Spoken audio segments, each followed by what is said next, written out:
Bom dia a todos. Vamos então dar início a esta sessão. Gostaria de começar por vos dar as boas-vindas a todos e começar também por desejar a todos um excelente ano de 2026, uma vez que estamos aqui agora neste início de ano, e desejo que seja de facto um ano bom para todos nós que estamos neste contexto destas áreas regulamentares.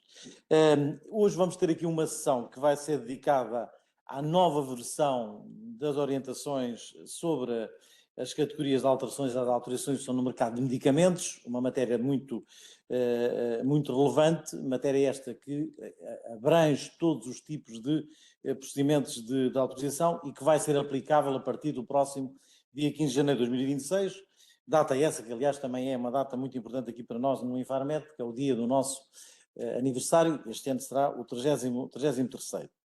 Estas orientações, que no fundo são uma peça de todo um processo de alteração, de modernização, direi eu, do sistema regulamentar nas alterações, está muito ligado a objetivos partilhados pelas autoridades nacionais, pela Agência Europeia de Medicamentos e pelas autoridades dos vários Estados-membros, no sentido de otimizar e melhorar, no fundo, todo o sistema regulamentar, procurando, no fundo, torná-lo mais eficiente, torná-lo mais ágil, simplificá-lo e ir de encontro aos grandes objetivos que todos queremos prosseguir, também de apoiar e reforçar a capacidade europeia em termos de competitividade e também em termos de apoio aos sistemas de saúde. Portanto, irão hoje ter aqui a oportunidade de ter toda essa informação dessas novas regras e para isso irão ter aqui depois os meus colegas que conhecem toda essa informação em detalhe.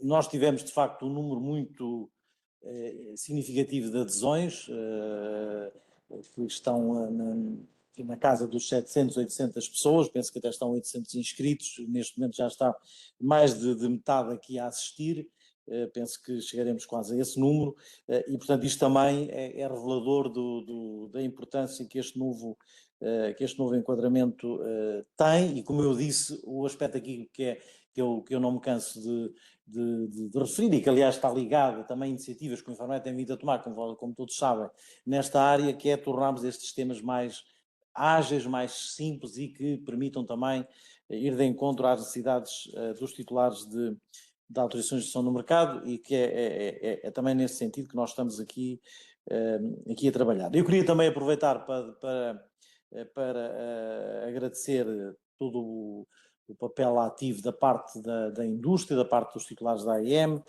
às duas associações da indústria farmacêutica, a Apifarma e a Equalmed, pelos contributos que têm dado neste domínio e também pelo envio de questões que depois irão ser aqui partilhados. Permitam-me também que aproveite esta oportunidade e daqui a um minuto ou dois estarei a dar a palavra à minha colega, a doutora Marta Marcelino, mas também gostaria de aproveitar esta oportunidade para deixar aqui uma nota de apreço, obviamente também de felicitação à Marta pela sua recente eleição como coordenadora do grupo de coordenação do reconhecimento mútuo e dos procedimentos de reconhecimento mútuo e descentralizado, áreas que são, por demais, utilizadoras da matéria que nós hoje vamos aqui discutir. Mas é, de facto, um desenvolvimento, esta responsabilidade que o Infarmed passa a ter no sistema europeu com a coordenação deste grupo tão importante na aprovação e manutenção de medicamentos no mercado europeu. Portanto, eu queria também aproveitar o facto de estar aqui nesta audiência, ainda que seja online, alargada, para deixar aqui o nosso apoio total ao trabalho que a Marta vai desenvolver a partir de agora e também dizer que é um sinal de confiança que foi depositada nela por todos os colegas dos 30 países que estão aqui incluídos no sistema europeu. Quero ainda terminar, antes de passar a palavra, agradecer aos colegas todos que vão participar nesta sessão, que estão aqui presentes, e que são eles que agora vão ter a oportunidade de vos transmitir as questões em concreto e depois de poderem também ter respostas a questões. Agradeço muito todo este envolvimento e todo o trabalho que fizeram e que vão continuar a fazer, porque agora entramos na fase que é a operacionalização efetiva de tudo aquilo que nós os vamos aqui dizer. Portanto, agradeço-lhes a eles, agradeço à Direção de Avaliação de Medicamentos e, obviamente, reitero novamente o meu agradecimento às associações pela boa cooperação que tem sido mantida e que penso que esta sessão será um elemento muito valioso desta colaboração e estou certo que vai contribuir para este melhor esclarecimento e melhor entendimento deste novo quadro, que o que pretendemos todos, julgo que partilhamos esse objetivo, é que ele beneficie todos quantos estão envolvidos nesta matéria. Desejo a todos uma excelente sessão e, obviamente, reforço os meus votos de um excelente 2026. Marta, agora a palavra é sua. Obrigada. Bom dia a todos. Desde já agradecemos a presença também do Dr. Rui Ivo para fazer aqui a abertura da nossa sessão. Efetivamente, hoje temos uma sessão dedicada às novas orientações para a categorização das alterações. Efetivamente, é mais um passo para uma tentativa de simplificação, concretização de uma abordagem mais dinâmica ao ciclo de vida do medicamento.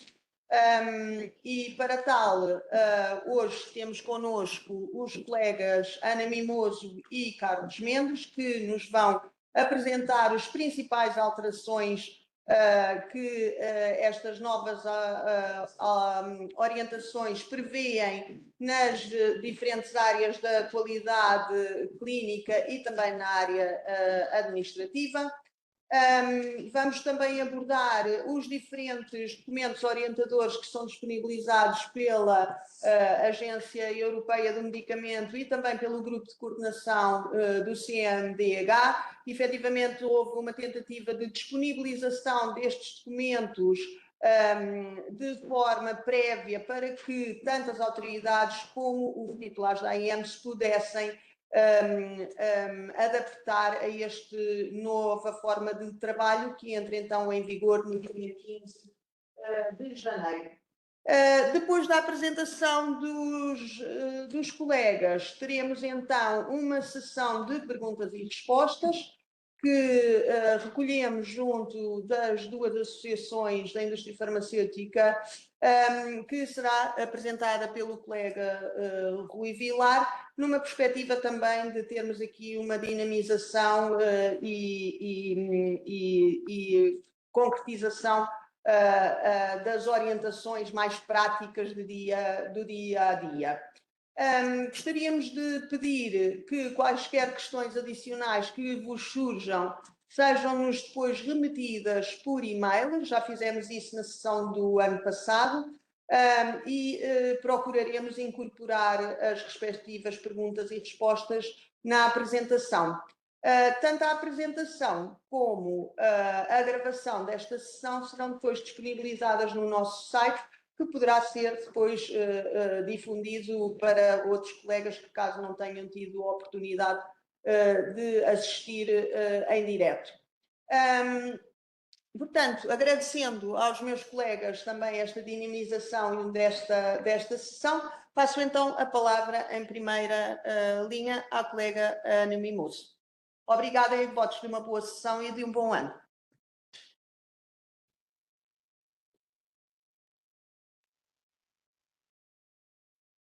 Bom dia a todos. Vamos então iniciar a apresentação sobre as novas orientações para alterações aos termos da AIM.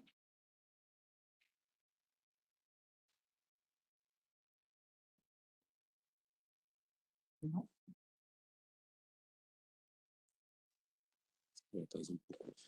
Estou aqui com um problema técnico.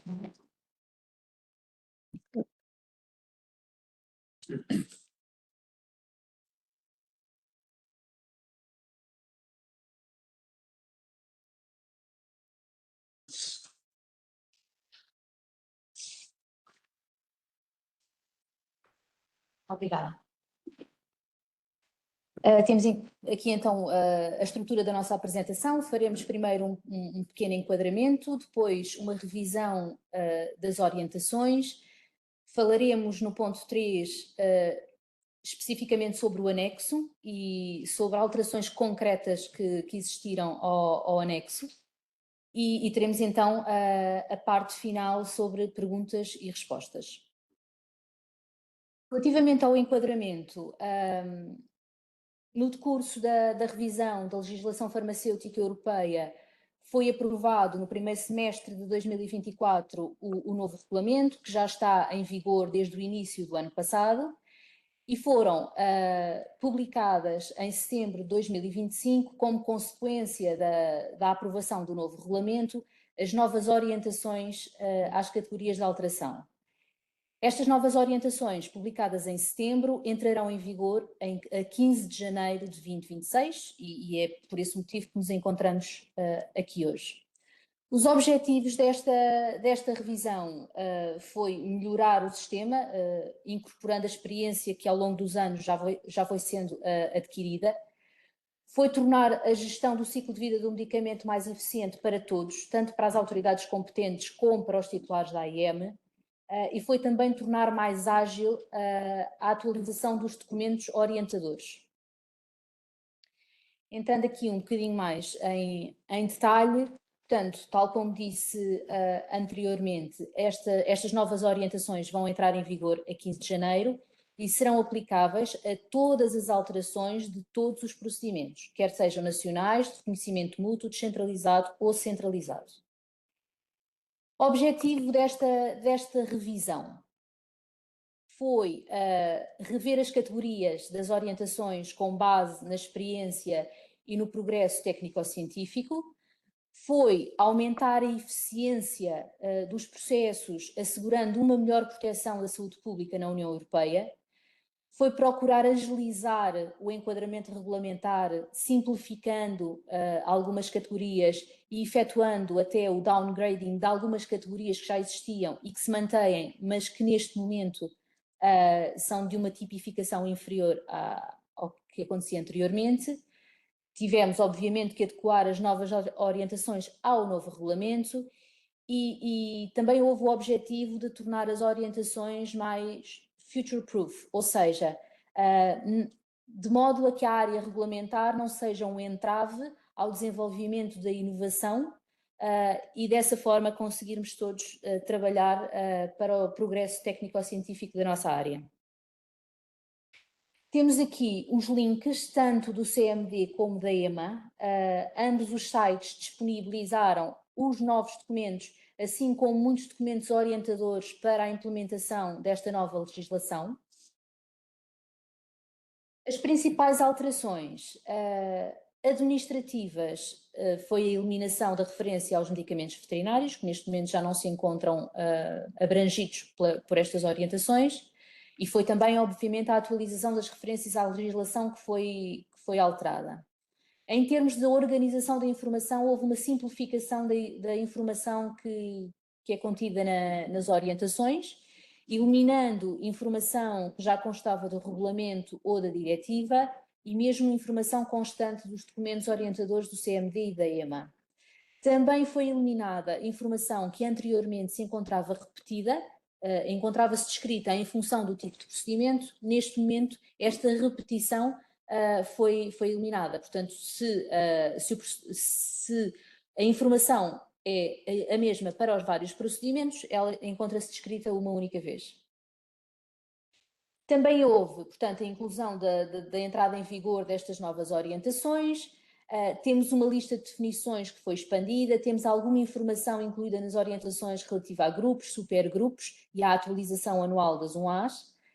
Houve modificação na codificação das categorias que passaram de A, B, C e D para E, Q, C e M.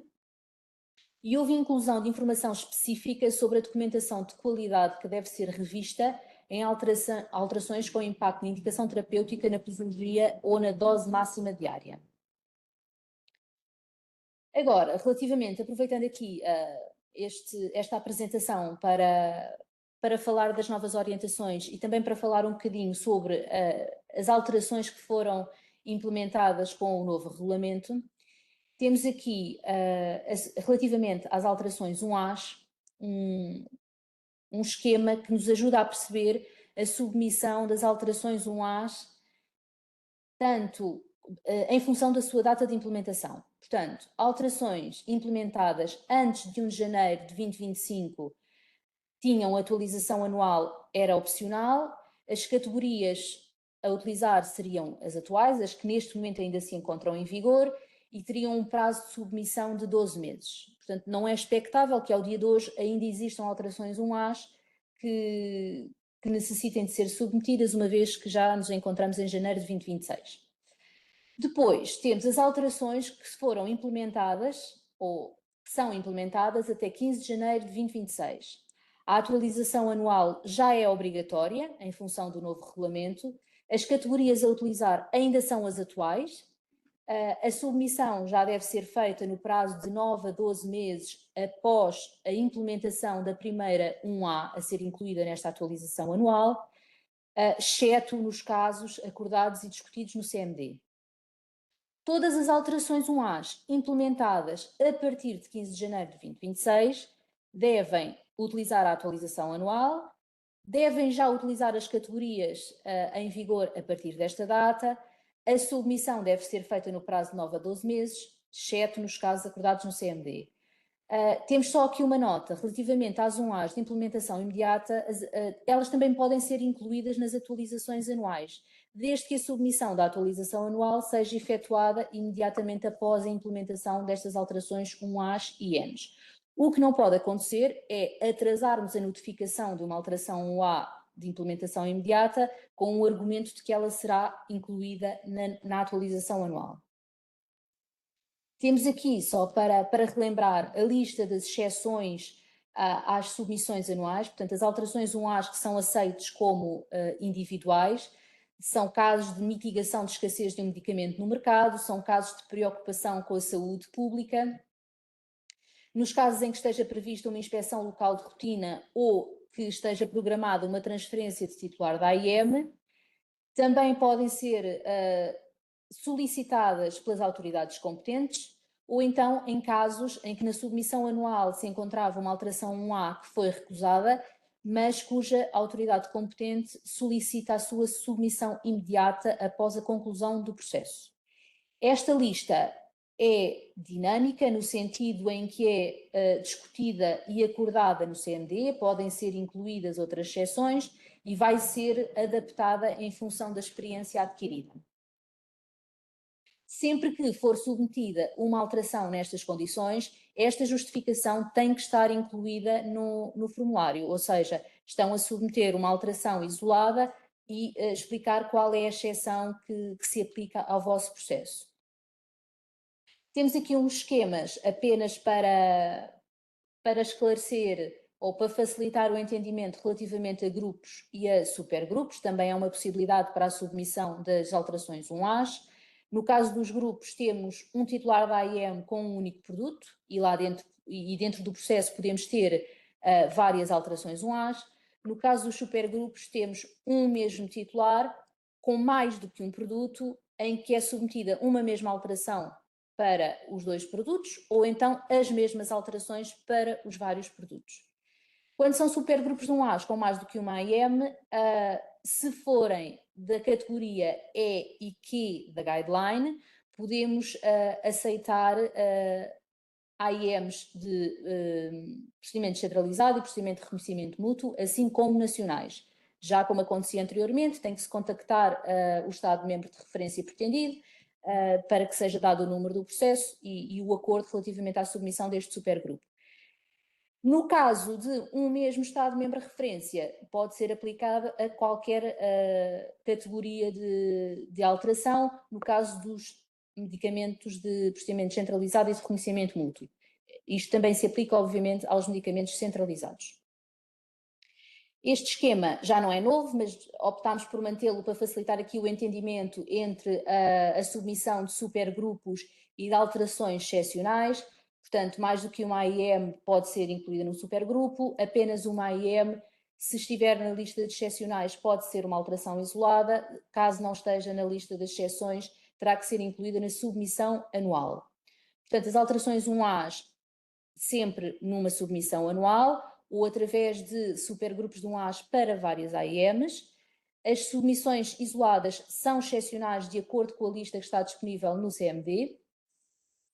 As alterações 1As de notificação imediata podem ser incluídas na atualização anual, como já foi dito anteriormente, ou nos supergrupos, ou mesmo em grupos 1B e 2. As alterações, sempre que sejam grupos ou supergrupos apenas de alterações 1As, não têm que estar relacionadas entre si, como já acontecia até aqui. Sempre que falamos de grupos de alterações 1B e 2, sim, essas têm que estar relacionadas entre si e só dessa forma o grupo é aceitável. Relativamente a worksharings, a submissão de worksharings é obrigatória sempre que uma mesma alteração ou grupo de alterações se aplique de igual forma a mais do que uma AIM do mesmo titular. Podem incluir várias AIMs de DCP-MRP, podem incluir reconhecimento mútuo descentralizado e nacionais, ou então AIMs puramente nacionais, mas mais do que um Estado, que estejam aprovadas em mais do que um Estado-membro. Um worksharing não é constituído por AIMs nacionais, puramente nacionais, aprovadas apenas num Estado-membro. Existem casos muito excepcionais e que apenas após acordo com as autoridades competentes ou com a EMA podem ser submetidos, de casos de worksharing em que os medicamentos pertencem a diferentes titulares da AIM. O que é importante nos worksharings é que temos uma mesma alteração ou alterações baseadas na mesma documentação de suporte, sem que seja necessária uma avaliação específica de medicamento. Na verdade, as AIMs não têm que estar completamente harmonizadas entre si, mas o resultado obtido com a conclusão do worksharing tem que ser harmonizado para todas as AIMs. As alterações têm que estar relacionadas e, portanto, todas as alterações que constarem deste processo têm que se aplicar a todos os medicamentos envolvidos neste processo. Caso isto não aconteça e seja necessário efetuar uma avaliação específica para algum dos medicamentos ou para cada um dos medicamentos, a alteração pode ser recusada. Relativamente à implementação das novas orientações, alterações 1B e 2 submetidas antes de 15 de janeiro, utilizar o formulário e as orientações que estão ainda em vigor à data, submetidas depois de 15 de janeiro, é para utilizar o novo formulário e as novas orientações. Relativamente às alterações 1A, deve ser considerada a data de implementação, tal como já vimos atrás. Portanto, implementadas antes de 15 de janeiro, devem ser submetidas até 15 de janeiro com o formulário e guidelines atuais, sendo que é possível antecipar a submissão anual. Portanto, as autoridades aceitam a antecipação desta submissão anual, uma vez que vai entrar em vigor a nova guideline. As alterações 1A que forem implementadas depois de 15 de janeiro devem utilizar o novo formulário e a nova guideline, iniciando depois de 15 de janeiro um novo ciclo para a atualização anual, quando for implementada a primeira alteração 1A. Vou passar então a palavra ao meu colega Carlos. Muito bom dia a todos. Eu vou então falar da parte das orientações que apresenta de uma forma mais descritiva as diferentes categorias e tipificações para cada uma das alterações. Portanto, o anexo, que já existia nas antigas orientações. E vou começar por falar das alterações de caráter geral ou transversal que ocorrem a nível do anexo. Portanto, como nas restantes orientações, verifica-se a eliminação da referência aos medicamentos veterinários e termos associados a estes, uma vez que estes já não são abrangidos pelas orientações e pelo regulamento. A terminologia utilizada ao longo do anexo foi também harmonizada e alinhada com a terminologia da ICH e foi também removido de forma transversal o requisito de submissão de uma tabela atual e proposto que liste as alterações que estão a ser submetidas, uma vez que esta tabela atual e proposto já faz parte do formulário do pedido. De notar que a remoção desta obrigação específica não invalida que em determinadas circunstâncias esta tabela não seja aplicável, nomeadamente a situações em que as alterações submetidas tenham um grau de complexidade maior e em que esta lista possa ajudar na tramitação do pedido. Para além disso, ao longo das orientações, relativamente ao termo alteração, deixa de ser utilizado o plural e passa a ser utilizado o singular, isto para melhor definir o enquadramento da alteração. E relativamente a alterações de especificações do medicamento, passa-se a utilizar a terminologia dentro e fora, em detrimento da terminologia restrição e alargamento, isto por forma a permitir uma maior flexibilidade na gestão desses mesmos pedidos e por forma a melhor enquadrar estes pedidos. Vamos agora entrar de forma mais concreta em algumas categorias de alterações específicas, sendo que não vamos conseguir apresentar todas as modificações que foram efetuadas e todas as categorias de alterações que as novas orientações apresentam, na medida em que não teríamos tempo para isso, mas vamos apresentar categorias de alteração que têm um volume de submissão bastante elevado e que são ilustrativas das modificações que foram efetuadas às orientações. Vamos começar pelas alterações administrativas, que são as primeiras alterações que surgem no anexo, como já acontecia nas antigas orientações. Nas alterações administrativas, a alteração principal que ocorre, além da alteração da designação de A para E, mas a alteração principal que ocorre diz respeito à consolidação numa única categoria das alterações que nas antigas orientações correspondiam às alterações da categoria A1, A4 e A5, ou seja, as alterações de nome e morada de fabricantes e ou do titular da AIA. Portanto, estas alterações agora estão consolidadas numa única categoria, a categoria E4, sendo que a lista de atividades de fabrico que é referida no descritivo desta categoria de alteração foi alargada, acomodando mais atividades de fabrico, como, nomeadamente, o fornecedor de material de acondicionamento.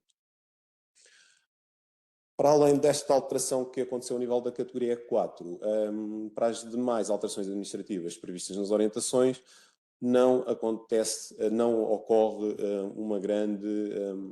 ocorrem grandes modificações.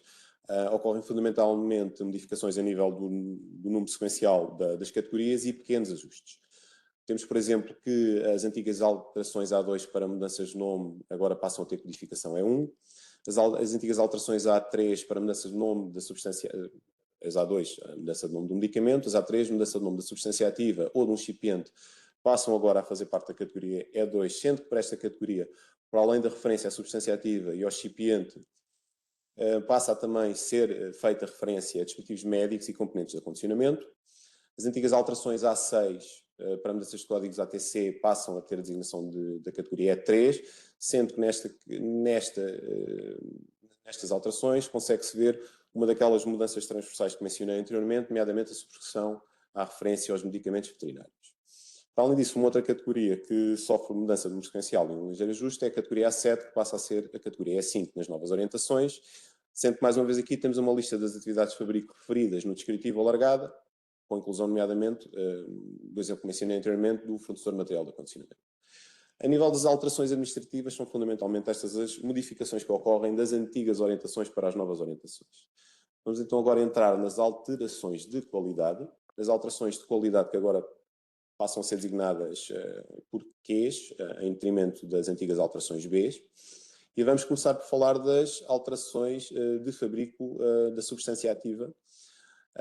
E vamos dar aqui o exemplo das alterações Q1A1, que são alterações a nível dos fabricantes de substância ativa e que na antiga guideline eram as alterações B1A1. Nestas alterações temos logo no descritivo geral uma modificação substancial que é retirada à referência a certificados de conformidade da farmacopeia europeia.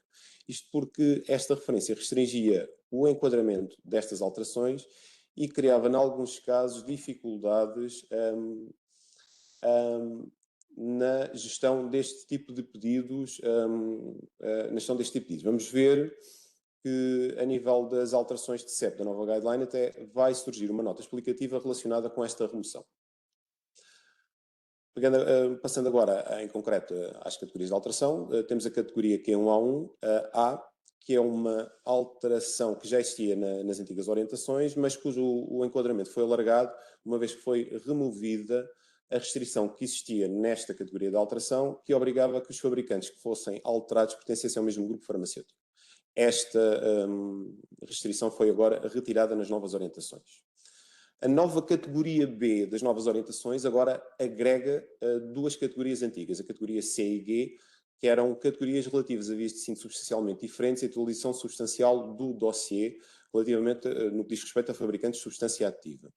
Portanto, há aqui uma tentativa de simplificação com uma única categoria a agregar enquadramentos de duas antigas categorias das antigas orientações. A categoria C, que é um A1C destas novas orientações, é uma categoria nova e diz respeito a aditamento de fabricantes de matérias-primas ou reagentes cuja menção no dossiê seja necessária. Isto era uma categoria que não existia nas antigas orientações e que passa agora a estar disponível. Temos novamente na categoria D uma categoria nova que agrega duas categorias anteriores das antigas orientações, nomeadamente a categoria D e E. Portanto, esta categoria D é uma categoria que diz respeito a fabricantes de substâncias ativas biológicas e de materiais que requeiram a avaliação de segurança vírica e de risco TSE. Portanto, este enquadramento nas antigas orientações correspondia a duas categorias de alteração. Para além disso, temos uma nova categoria E, que é uma categoria específica para matérias-primas e substâncias ativas à base de plantas, que não existia especificamente nas antigas orientações. Temos uma nova categoria F. Esta categoria F será uma categoria que se antecipa que tenha muitas submissões, como se verificava nas antigas orientações, uma vez que esta categoria F substitui a antiga categoria B, que era a categoria destinada ao aditamento de fabricantes sustentados num dossiê principal de substância ativa. As novas categorias G e H substituem as antigas categorias H e I para aditamento de locais que façam esterilização com métodos de acordo com a farmacopeia europeia e para aditamento de locais de micronização. Neste caso, a substituição é quase direta, existindo apenas ali uma ligeira diferença no enquadramento, uma vez que a antiga referência apenas a aditamento é substituída por aditamento ou substituição. A categoria K, vamos saltar aqui as categorias I e J que vamos ver no próximo slide. No que diz respeito à categoria K, é uma transposição quase direta da antiga categoria K das anteriores orientações, sendo que neste caso é também mais uma vez um exemplo de um downgrading que já mencionámos há pouco. Era uma categoria que tinha uma tipificação 1B e passa agora a ter uma tipificação 1A. Mais uma vez, o enquadramento é também alterado para permitir ou para incluir referências a aditamentos e substituições, quando anteriormente era apenas feita referência a aditamento.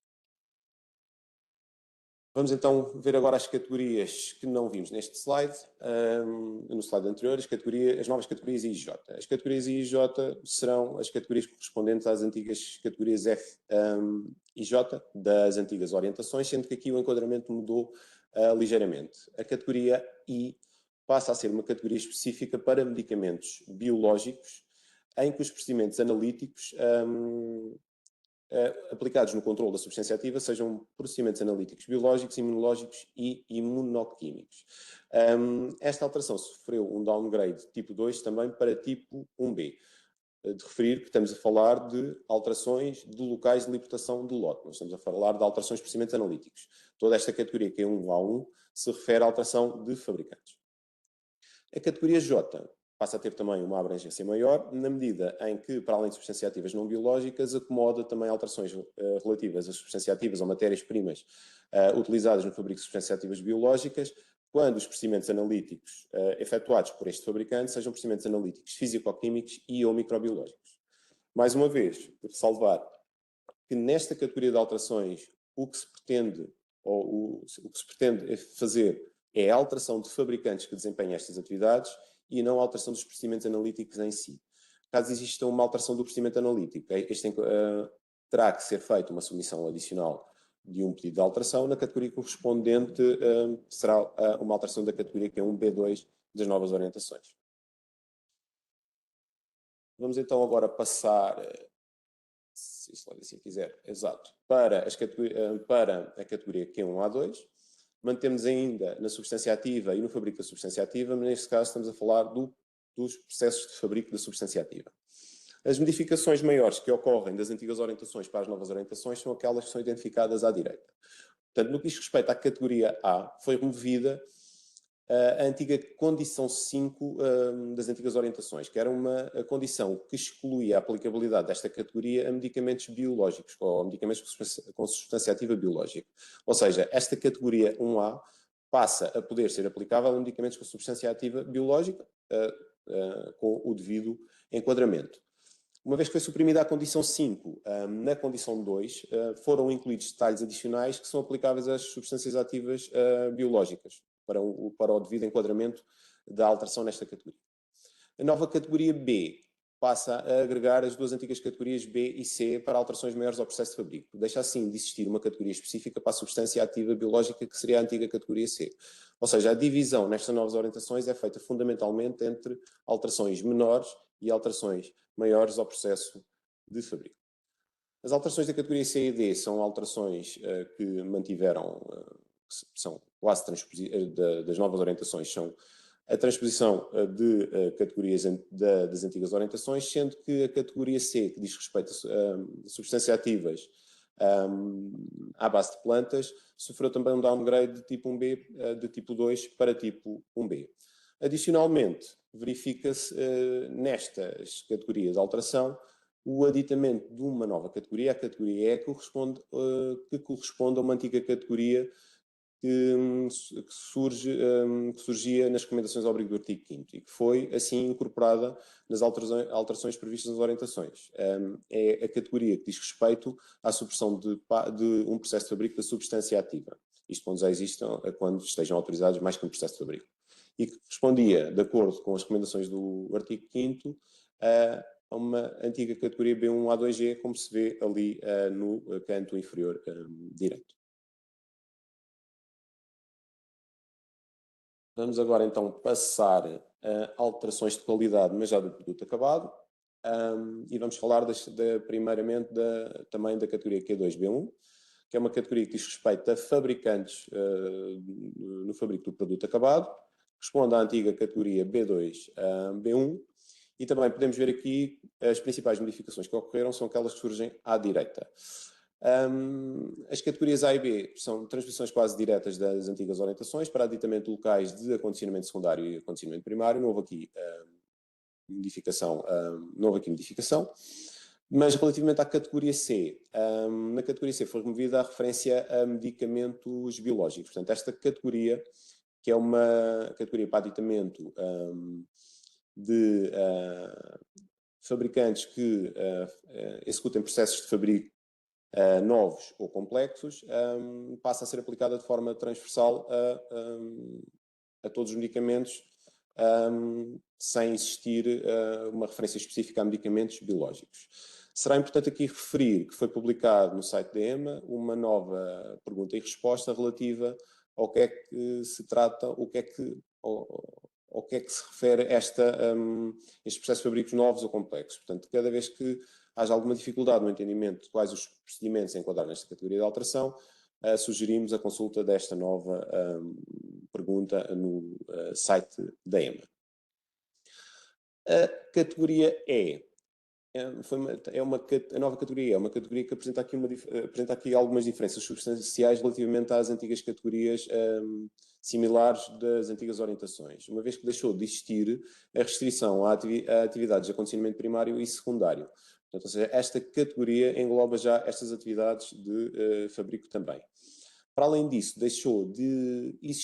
esta categoria pode ser utilizada também para fabricantes de medicamentos estéreis e ou biológicos, deixando assim de existir uma categoria específica para fabricantes de medicamentos estéreis, que seria a antiga categoria F. Passamos a ter então uma nova categoria F, que é uma categoria específica para fabricantes com atividade de montagem de medicamentos que contenham dispositivos médicos integrados. Era uma categoria que não existia nas antigas orientações. Existia a categoria F, mas com um enquadramento distinto. Vamos então agora passar às alterações, ainda mantendo-nos no fabrico do produto acabado, mas alterações ao processo de fabrico do produto acabado. As alterações da categoria Q2B3 substituem as alterações da categoria B2B3 das antigas orientações. E as alterações as modificações maiores que ocorrem das antigas orientações para as novas orientações referem-se nomeadamente ao facto de a antiga condição 2 deixar de apresentar uma restrição específica para medicamentos biológicos, ou seja, esta nova condição 2 já não apresenta esta restrição, o que faz com que as alterações, como a alteração da categoria A, à qual esta condição seria aplicável, deixam de ter esta restrição. Ou seja, a alteração Q2, B3A pode ser utilizada para medicamentos biológicos. Deixa de existir, para além disso, uma categoria específica para o fabrico de medicamentos biológicos, a antiga categoria C, e mais uma vez temos aqui aquilo que se verifica para a substância ativa. A distinção a nível do processo de fabrico vai cingir-se ou vai efetuar-se, portanto, vamos ter alterações menores e alterações maiores ao processo de fabrico. Para além disso, é adicionada uma nova categoria, a categoria E, que corresponde também a uma antiga recomendação ao abrigo do artigo 5º, que é desta forma incorporada nas alterações previstas nas orientações, e que é a categoria relativa ao aditamento de holding times no fabrico do produto acabado, relativos a produtos intermédios. A categoria C e D são categorias que são transpostas quase por inteiro das antigas orientações. Vamos então agora falar de uma outra categoria nova, a categoria Q3, nova no sentido em que tem uma nova numeração, a categoria Q3-1A, que são as alterações de CEP que correspondem às antigas alterações B3-1A. Nesta nova categoria, a modificação maior que ocorre resulta da agregação das antigas categorias A1 e A3 numa nova categoria A1, ou seja, deixa de existir uma distinção na introdução de novos CEPs em função do fabricante ser um fabricante novo ou um fabricante já autorizado. A categoria A1 aplica-se a todos os novos CEPs. As categorias A2, 3 e 4 são transposições quase diretas das antigas orientações, mas temos uma nova categoria A5 específica para CEPs substâncias ativas à base de plantas. A nível da documentação, a documentação número 2 passou a ser mais descritiva no que diz respeito às secções do dossiê que se esperam ser atualizadas no âmbito destas categorias. E para além disso, foi nestas alterações incluída uma nota muito importante, explicativa, uma nota explicativa relativa a situações que requerem submissão de alterações adicionais quando associadas a alterações de CEP. Nomeadamente nas situações em que se pretendam aditar ou alterar fabricantes, aditar ou alterar procedimentos analíticos utilizados pelo fabricante de produto acabado, ou aditar ou alterar períodos de reteste que não constem do CEP, terão que ser submetidas as alterações respectivas nas categorias adequadas. Estas alterações que não estão incorporadas no CEP não podem ser submetidas não terão enquadramento nestas alterações de CEP Q3-1A. Esta nota consta das orientações e faz referência às categorias específicas em que estas alterações têm que ser submetidas, como se vê ali no quadro inferior direito deste slide. Vamos agora passar das alterações de qualidade para as alterações de segurança, eficácia e farmacovigilância. Aqui as modificações não foram tão substanciais como nas alterações de qualidade. Deixou de haver referência a alterações específicas para medicamentos veterinários e daí foi eliminada a numeração romana no descritivo das categorias. Portanto, as categorias basicamente deixaram de ter o C1, o C12 e o C13 para passarem a ser designadas por C1, C2, C3 e por aí adiante. Nestas alterações, há quase uma transposição direta das antigas categorias para as novas categorias, com exceção da categoria C111 que passa a C9, da C112 que passa a C10, C113 passou a C12 e há uma categoria nova que é a categoria C11. Vamos só falar de uma forma um pouco mais detalhada destas 4 categorias que sofreram alterações maiores e vamos começar por falar da categoria C3. A categoria C3, que corresponde à antiga categoria C13, é uma categoria que teve um enquadramento revisto para acomodar as alterações que decorram de recomendações do PRAC ou de outras recomendações conjuntas de autoridades da União Europeia. Para além disso, foi adicionada uma categoria B, que inclui alterações que requerem a avaliação menor adicional. Portanto, e podemos ver assim, com base neste novo enquadramento que esta categoria tem, que foram aqui acomodadas uma série de alterações que surgiam nas antigas recomendações ao abrigo do artigo 5º, nomeadamente uma série de recomendações associadas às recomendações do PRAC. as antigas categorias C1Z. Na categoria C9, que é a categoria para introdução, modificação de obrigações ou condições à autorização de introdução no mercado, incluindo plano de gestão de risco, o que aconteceu foi o aditamento de uma nova categoria B para incluir alterações adicionais que requerem avaliação menor adicional. Foi aqui uma alteração um pouco menor. E vamos passar à categoria C11, que é uma nova categoria, que é uma categoria específica para a submissão de pedidos de alteração relacionados com testes de elegibilidade, que era uma categoria que não existia nas antigas orientações. E, para além disso, a categoria C12, que corresponde à antiga categoria C113, a grande alteração que aqui foi efetuada foi a inclusão de uma referência específica a estudos de bioequivalência. Isto não corresponde por si a uma alteração, uma vez que estes estudos de bioequivalência eram submetidos na categoria C113, foi incluída apenas esta referência específica. E, para além disso, em notas, foi adicionada uma nota adicional que clarifica que estas alterações destinam-se a situações de submissão de estudos em que na submissão inicial não se antecipa ou não é necessária a alteração ou não é proposta a alteração dos textos do medicamento. Não quer dizer que da avaliação não possam ser depois, não se identifique que não seja necessária esta alteração aos textos, e aí esta alteração continua a poder ser aplicável a essa situação. Apenas na submissão original não pode ser proposto por o titular uma alteração aos textos com base nos estudos que estão a ser apresentados. Bem, dou por aqui concluída a minha apresentação. Não conseguimos falar de todas as categorias de alteração, mesmo assim acho que foi um bocadinho exaustivo aquilo que aqui apresentamos, mas acho que serve para ilustrar as modificações que foram feitas das antigas orientações para as novas orientações. Mas passo então a palavra ao colega Rui Vilar. Obrigado, Carlos. Bom dia a todos os que estão aqui na sessão. Gostava de começar por dizer que esta sessão foi originalmente pensada tendo em atenção que vamos ter uma nova guideline das alterações a partir do dia 15 de janeiro. Como viram na alteração, nós incluímos também alguma informação para recapitular o regulamento do ano passado e nas questões que recebemos. Também recebemos questões que são específicas da guideline e questões que são mais relacionadas com o regulamento, e de qualquer das formas nós incluímos todas as perguntas nos slides que eu vou passar a mostrar. A primeira questão é sobre a informação que colocamos na circular informativa que emitimos em dezembro sobre a eliminação de todas as alterações que estivessem em preenchimento no SMU Alter e que não tivessem até à data do dia 14 de janeiro, guia de pagamento emitida. Como podem existir situações em que uma alteração possa ter já sido submetida num Estado-membro de referência, mas não tenha ainda entrado no SMU, porque poderá entrar só alguns dias depois, optámos por não proceder à eliminação das alterações e, portanto, elas vão continuar disponíveis no SMU e poderão ser submetidas ainda com base nesse pré-preenchimento.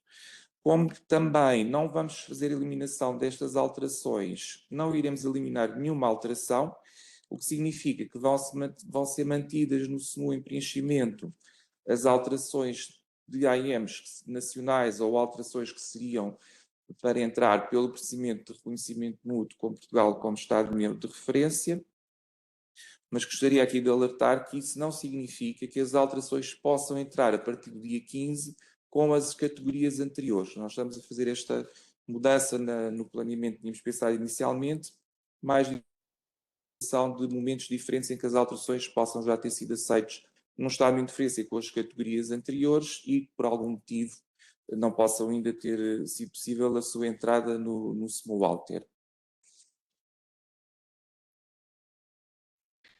A segunda questão é sobre as alterações decorrentes de recomendações do artigo 5º, se estas recomendações foram incluídas na nova versão das orientações, ou se não foram todas, quais é que não foram, e também se existe alguma se a lista com a recomendação das alterações com base no procedimento do artigo 5º, se vai continuar a existir ou não.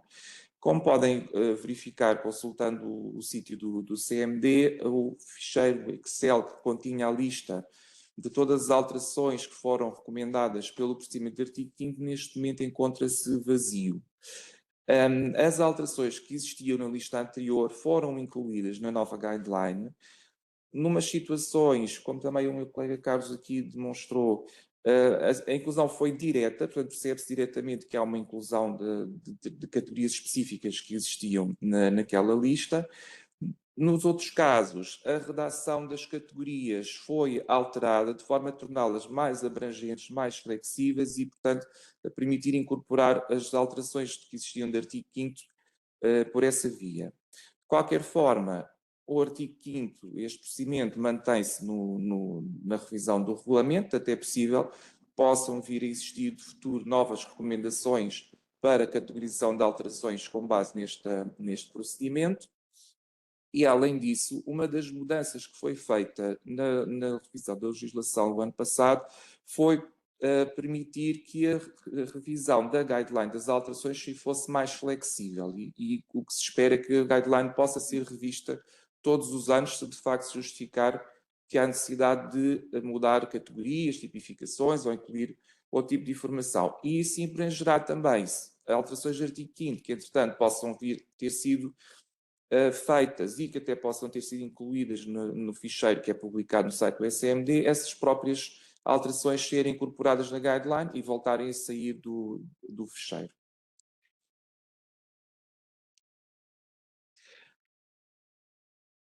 Agora, relativamente aqui à questão número 3, é uma questão sobre o significado de alterações idênticas num supergrupo. Portanto, é questionado se o significado idêntico é que se o âmbito é idêntico ou se pode apenas existir um conteúdo técnico que seja idêntico, mas que não seja exatamente, que possa não ser exatamente o mesmo. E o exemplo que é dado na questão é de uma alteração para método analítico diferente, para medicamentos diferentes de um titular, que terá dados de validação específicos de cada medicamento. E será, por exemplo, a alteração de uma membrana de filtro que é utilizado nos métodos ou uma alteração de um equipamento que é utilizado também em diferentes métodos. Sobre esta questão, começava por mencionar que nem o regulamento que foi revisto, nem a guideline das alterações mudaram o conceito de alteração idêntica. Portanto, mantém-se o conceito que num supergrupo ou num grupo, todas as alterações têm que se aplicar de forma idêntica aos mesmos medicamentos. Neste exemplo específico que é colocado aqui nesta pergunta, menciona-se que são métodos analíticos diferentes com dados de validação diferentes, o que significa que, a ser um supergrupo, estaria-se a analisar num grupo uma alteração medicamento a medicamento, método a método, em vez de uma alteração única que se aplicaria de forma semelhante a todos os medicamentos. E, portanto, este caso não poderia ser um caso de agrupamento num supergrupo destas alterações. Agora, segue-se um conjunto de questões que recebemos sobre worksharings. Esta primeira questão, que está assinalada com o número 4, é perguntado se deve ser incluído num worksharing alterações adicionais num caso de existência de dossiês que não estão conformes, ou se é possível, ou se a autoridade aceitaria que essas submissões fossem individuais. O que nós estamos a entender na questão é que seriam, portanto, uma submissão dessas alterações fora do worksharing. A questão assinalada com o número 5 questiona sobre o que se entende por uma avaliação separada e específica de produto, e é dado como exemplo uma situação em que os dados de suporte não são idênticos entre diferentes AIMs, por serem AIMs nacionais que foram aprovadas por diferentes Estados-membros e, portanto, por razões históricas, existem algumas diferenças entre esses pedidos. A questão que está aqui também assinalada com o número 6, e continuamos também com uma questão do worksharing, pergunta se podem ser incluídos no worksharing alterações adicionais específicas, nomeadamente dirigidas ao medicamento que não tem uma informação que é equivalente à informação que está aprovada noutros medicamentos que também sejam incluídos no work sharing. Ora, nós agrupámos as respostas a estas perguntas neste slide. De facto, ao contrário do que acontece para as alterações 1As do regulamento, não prevê nenhuma exceção para o uso work sharing, o que quer dizer que as alterações incluídas no work sharing têm que ser aplicadas da mesma forma a todos os medicamentos. No caso concreto das questões 4 e 6, que têm alguma semelhança, serão situações em que os medicamentos não estão harmonizados e, portanto, o titular da AIM, se assim o entender e for esse o seu propósito, pode utilizar um work sharing para harmonizar esses medicamentos. No entanto, e também como foi referido no início pela minha colega Ana Mimoso, realmente para haver um work sharing não é necessário que a AIM esteja harmonizada. O próprio work sharing em si pode ser utilizado para harmonizar as AIMs. Mas é preciso atender que, se for essa a opção, as alterações têm que se aplicar da mesma forma a todos os medicamentos. Não pode existir alterações adicionais ou alterações específicas para tratar de diferenças que existem entre os outros medicamentos que estão no work sharing.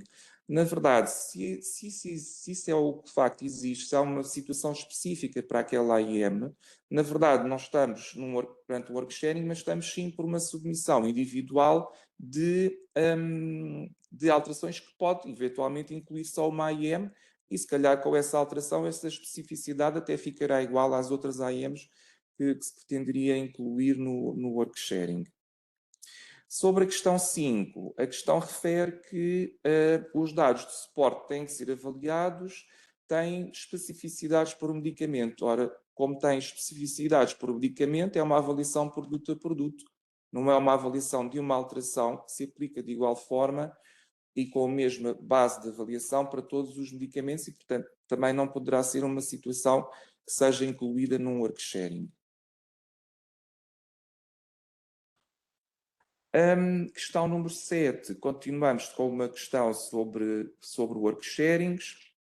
É apresentada uma situação em que, ao longo do tempo, foram sendo aprovadas de forma faseada alterações para AIMs, aprovadas nomeadamente por procedimento nacional, e agora verifica-se que as alterações foram parcialmente implementadas, portanto estarão totalmente aprovadas nos países, se calhar noutros países não estão aprovadas, noutros países se calhar foram só parcialmente implementadas e pretende-se agora utilizar o work sharing para harmonizar todas as secções que são afetadas por esta intenção de harmonização.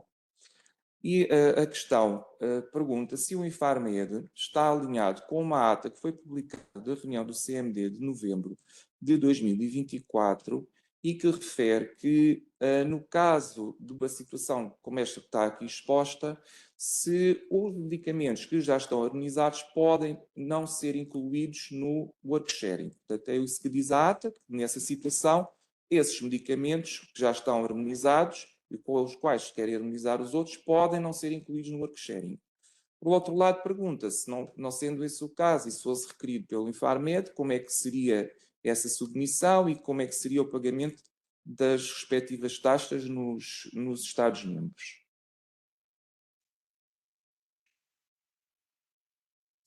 Já está.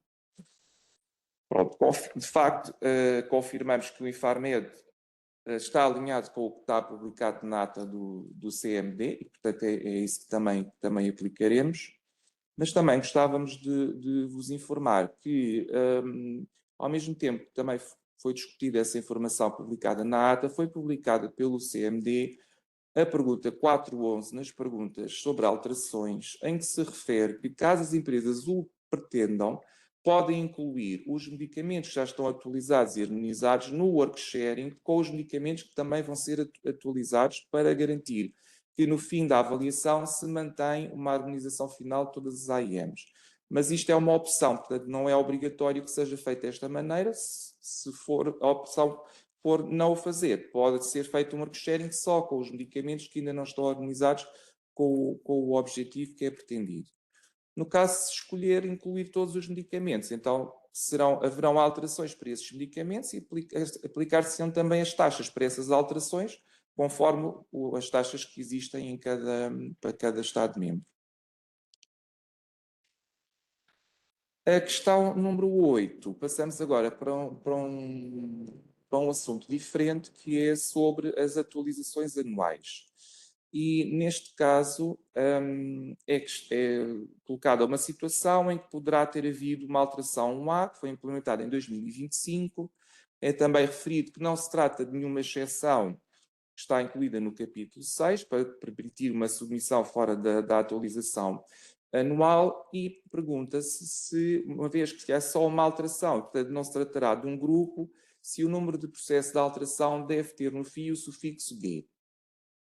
De facto, se não se trata de uma exceção prevista para uma submissão fora da atualização anual, esta alteração terá que entrar numa atualização anual no sentido em que a entrada da submissão da alteração é feita entre 9 a 12 meses após a data de implementação da alteração 1A. Como é só uma alteração e não se trata de um grupo, o número do processo desta atualização anual não vai ter o sufixo "g" no fim.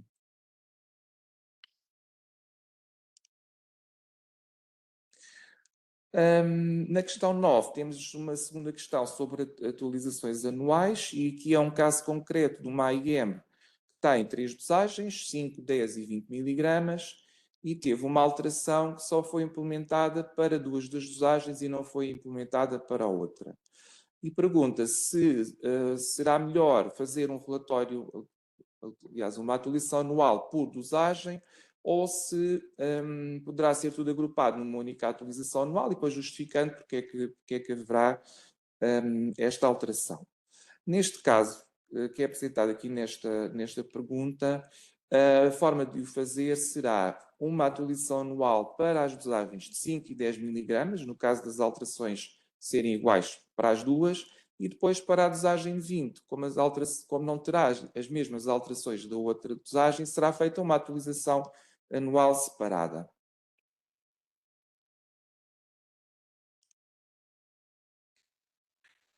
A questão 10, passamos agora ainda aqui para continuamos, aliás, nas alterações 1A e na questão das exceções, e na questão 10 é perguntado se os compromissos feitos em usos repetidos podem ser considerados exceções para a submissão de alterações 1A fora da atualização anual. Ora, esta exceção, como não está incluída na lista de exceções que já foram acordadas pelo CMD, não constitui em si mesmo uma regra para que um compromisso automaticamente signifique que a submissão pode ser feita da atualização anual. E faremos ao contrário, ou seja, quando pensarmos no compromisso, temos que ter em consideração quais são as condições atuais sobre uma submissão de alterações 1A e, portanto, terá que ser alinhado o compromisso com as condições que existem para a submissão das alterações 1A.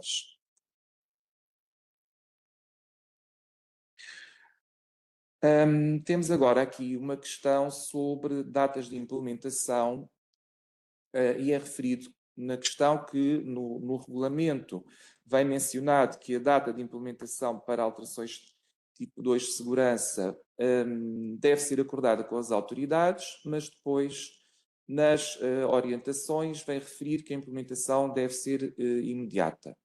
E depois questiona-se, uma vez que o regulamento deveria prevalecer, se a data de implementação continua sujeita ao acordo com o Infarmed. Neste caso, a resposta é sim. Portanto, para as alterações tipo 2 e também para as alterações tipo 1B, continua-se a aplicar a prática de que a implementação é sempre acordada com a autoridade. O titular faz a sua proposta de data no formulário eletrónico do pedido de alteração.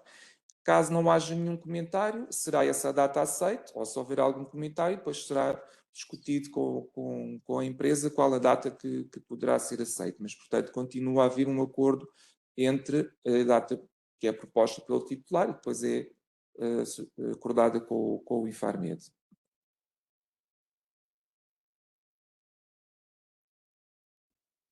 A questão número 12 pretende esclarecer de que forma é que vão ser submetidas as alterações Zs, porque estas alterações ainda não estão disponíveis no formulário eletrónico do pedido.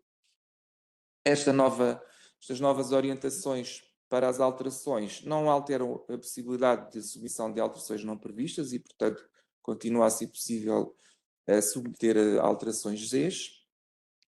Relativamente aos formulários, a EMA já tem no portal PLM um formulário eletrónico atualizado com as novas categorias e as novas tipificações, e nesse formulário, se o tentarem preencher, podem confirmar que já é possível selecionar alterações Zs. Também já existe um formulário, a versão nova, portanto, com as novas categorias e tipificações para o formulário em PDF. No entanto, a última informação que está disponível e publicada para este formulário específico em PDF é que ainda não foram incluídas as alterações Zs, e, portanto, mas nós aguardamos, e essa é a informação que também temos da EMA, que a partir do dia 15 que essa seleção já venha a ser possível.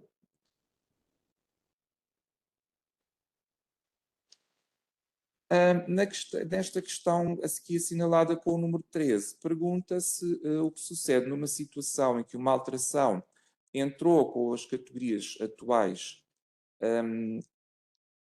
e, portanto, antes do dia 15 de janeiro de 2026 e possa eventualmente não vir a ser aceite. E depois, numa nova submissão, se essas alterações podem entrar na mesma com as categorias antigas ou já terão que entrar com as categorias decorrentes das novas orientações. Nestes casos em que uma alteração possa não ser aceita, ou porque foi invalidada, ou porque foi indeferida, como a nova submissão já vai ser depois de 15 de janeiro de 2026, a nova submissão já vai ter que aplicar as novas categorias das orientações que já estão a ser aplicadas a partir de 15 de janeiro de 2026.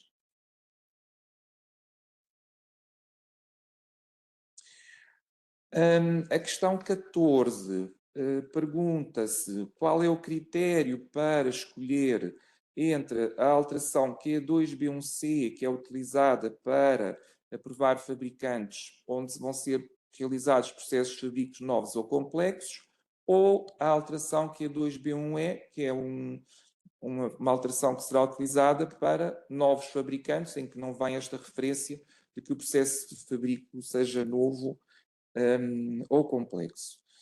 E em simultâneo com a revisão que foi feita da guideline, foram também feitos uma revisão geral de todos os documentos orientadores que pudessem ter que ser revistos e atualizados, e um dos documentos que foi atualizado foi uma questão que está na parte 1 das questões frequentes sobre qualidade de medicamentos, que é publicada pela Agência Europeia de Medicamentos, e que versa precisamente sobre esta questão, o que é entendido como um processo de fabrico novo ou complexo. E, portanto, será com base neste novo documento que se fará a distinção entre os casos em que a alteração mais adequada é uma Q2B1C ou em que a alteração poderá ser uma Q2B1E.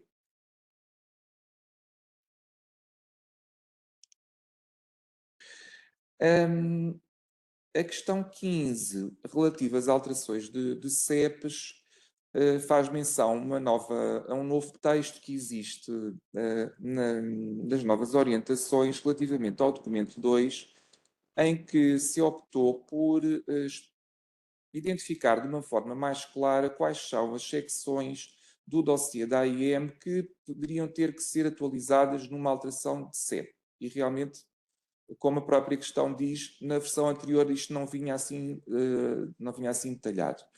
E depois pergunta-se se estes documentos são sempre obrigatórios ou se, havendo secções que não são atualizadas, essas secções também não terão que ser submetidas. O texto das orientações, o que refere é que são enviados os módulos relevantes atualizados. Portanto, o entendimento que o Infarmed está a fazer é que, caso não existam alterações a estas secções, não será necessária a sua submissão. Não obstante, e como surgiu esta questão, e poderá aqui haver alguma dúvida, ou ser uma situação dúbia sobre o significado deste texto, nós também aproveitamos para informar que iremos suscitar, junto do grupo das alterações do CMD, que seja de facto confirmado se há aqui alguma questão que subsista ou se mantém este entendimento que da nossa posição nos parece o mais adequado.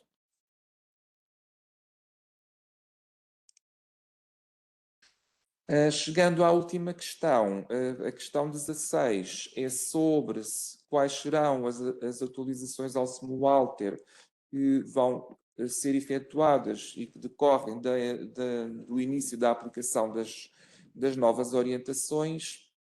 O SMUALTER está a ser atualizado, estamos mesmo numa fase muito final e vamos disponibilizar no SMUALTER todas as novas categorias e tipificações que estão previstas nas novas orientações e ficará disponível para utilização a partir do dia 15, já com estas tipificações e categorias para se poder aplicar as novas orientações.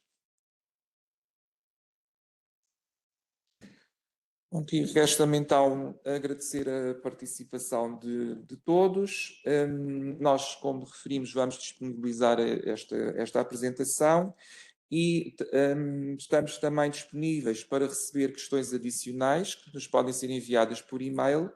Essas questões depois serão analisadas, nós prepararemos as respostas de modo semelhante àquele que fizemos para estes slides, vamos incluir nesta mesma apresentação e depois disponibilizaremos a apresentação completa com novas questões que, entretanto, possamos receber. Aqui algumas questões.